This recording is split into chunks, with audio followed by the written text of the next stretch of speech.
But no, it can't be true. I could fly if I wanted to, like a bird in the sky. I believe I can fly, gonna fly. Hello there, and welcome to this week's edition of Crazy Critique. And if you didn't know already, this week it's a Pixar special, as that, of course, was a little musical segment from the original Toy Story, the brilliant Toy Story. And obviously the reason why it's a Pixar special this week is in honour of the newest cinematic release film, which is, of course, Inside Out. Yeah, there we go. What's a better opportunity other than to do this Pixar special? And it has to start with Inside Out. So I will start with Inside Out in terms of what the premise of the film is. The premise of the film is that inside your head you have 5 emotions. You have joy, you have sadness, you have fear, you have anger, and you have disgust.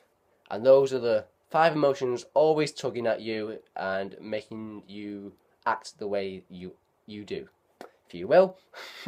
But the main sort of struggle going on there is between joy and sadness, which is a delicate balance.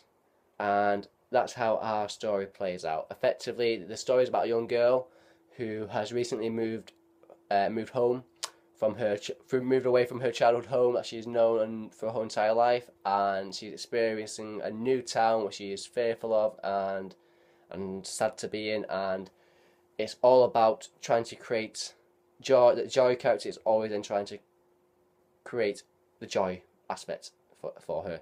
That was a terrible description. Sorry about that. But it's, first of all, Pixar. Well, I know Pixar, that you are known for your ability to appeal to both children and adults. But this is just another level. This is sort of Toy Story 3 level. And the reason why I say that is because of the aspect of emotion and growing up and losing parts of your childhood but gaining new memories in new situations as a more grown-up person. That's a terrible description, sorry about that. But it's just a story about everybody because of the themes.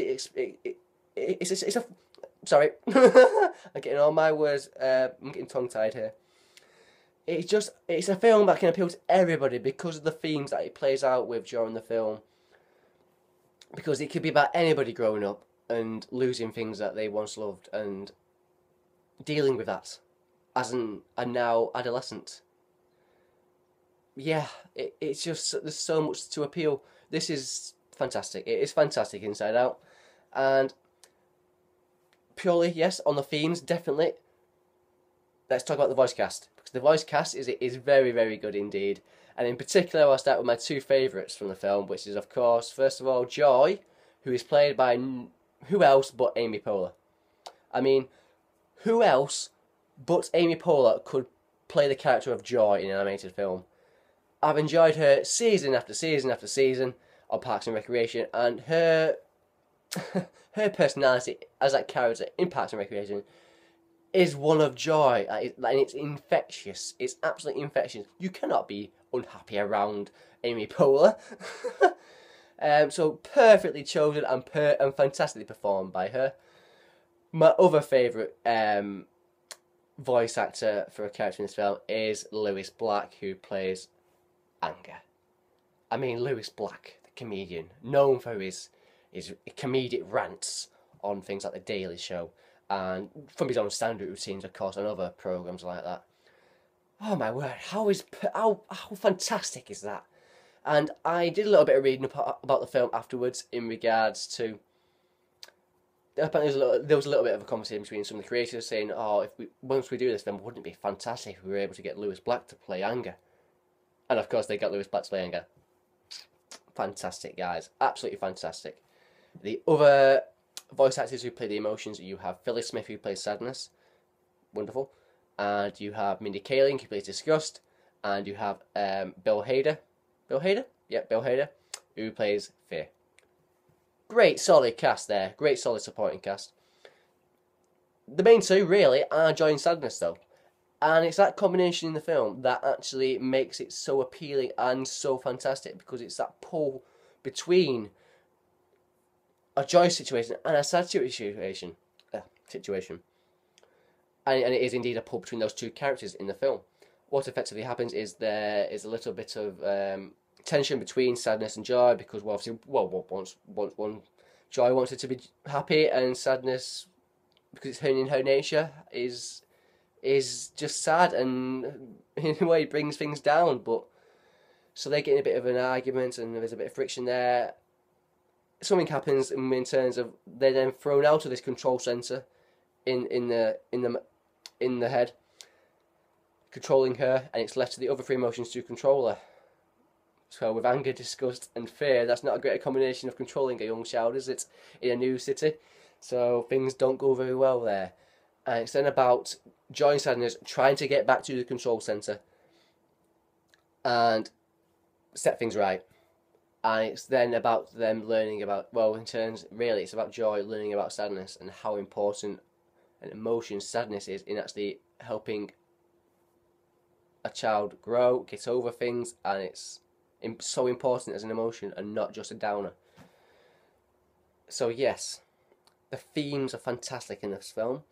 There's lots of things going on in terms of, like, you see things going in the mind to do with, like, dreams, to do with subconscious things, to do with things you've suppressed and in your subconscious, and it's like the thing where part of your brain where you completely just have no use for it anymore, so it gets pushed to one side.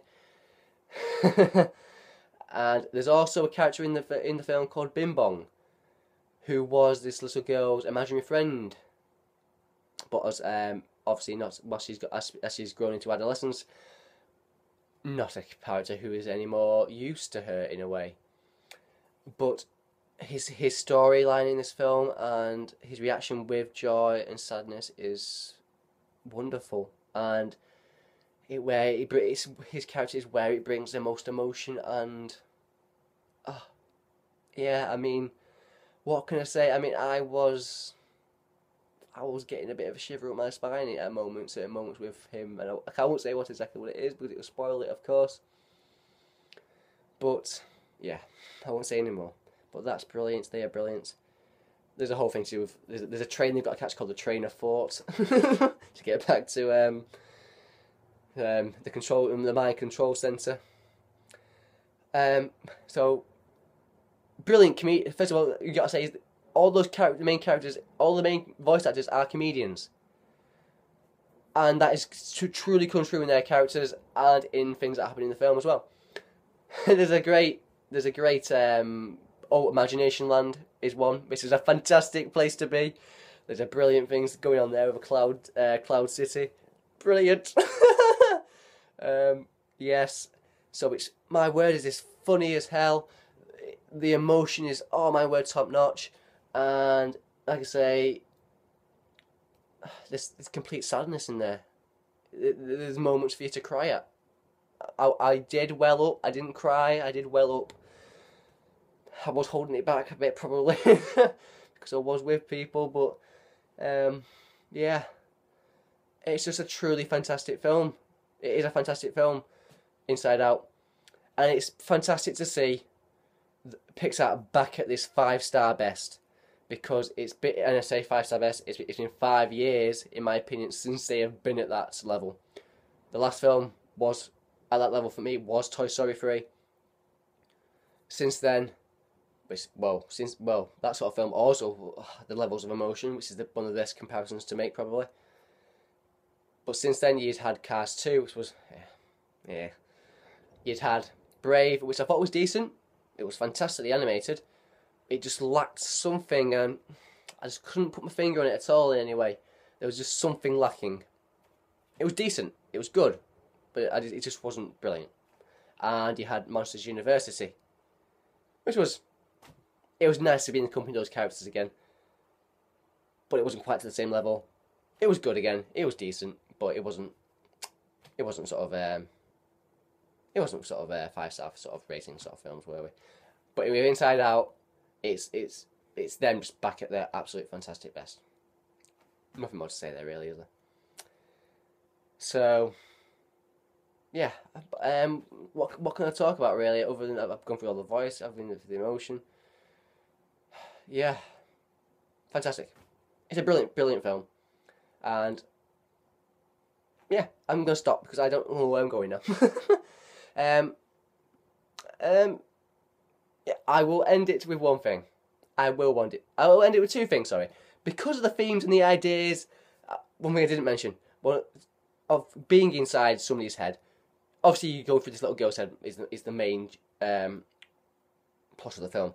You do briefly go inside the minds of the mum and the dad of this little girl, played by Kyle MacLachlan and Diane Lane, and those moments are absolutely hilariously funny. Hilariously funny. They are fantastic, and that is pretty much in the whole film. The only other occasion you go inside another character's head, which in a way is a little bit disappointing. But there's a post-credit scene. Well, say post-mid-credit scene.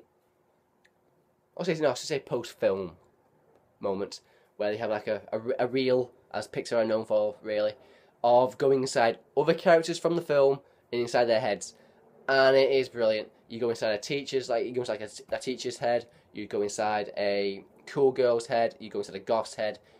You go inside like a dog's head and a cat's head, and then my favourite of them all was going inside what can be described as an adolescent boy who has bumped into our girl from the story, and clearly is suddenly experiencing emotions he doesn't know about at all. So you zoom inside his head, and all his emotions just running about the place, having no idea what to do or say, and just panicking. And I thought that was absolutely fantastic and brilliant.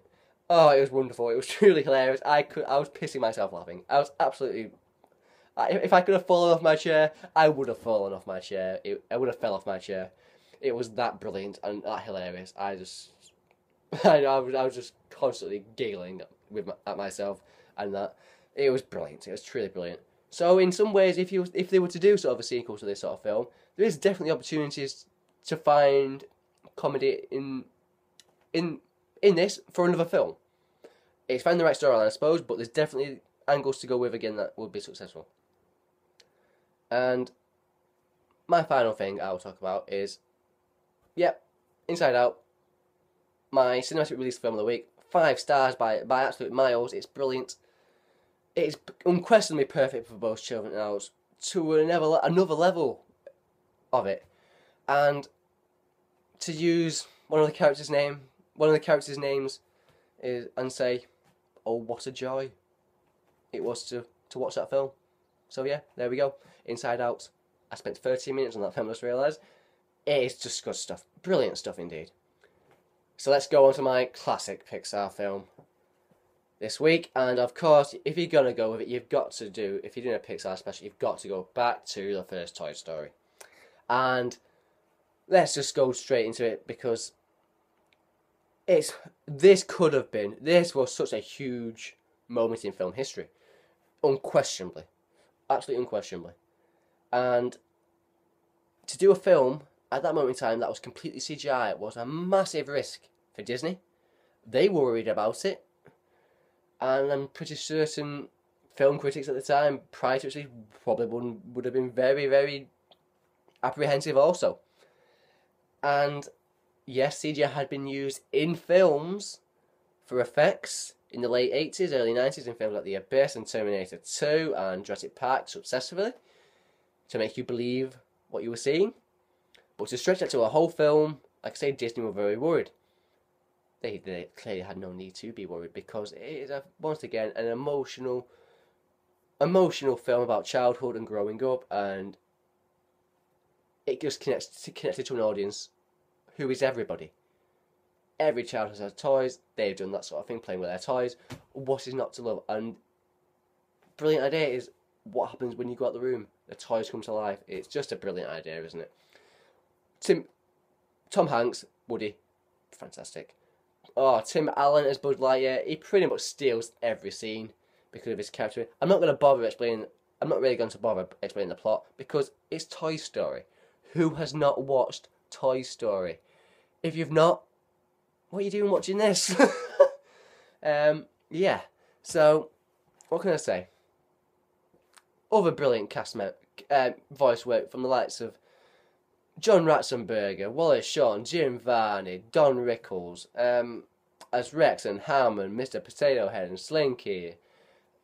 Oh, the characters that it's just I'm just falling over my words because of my love of the film.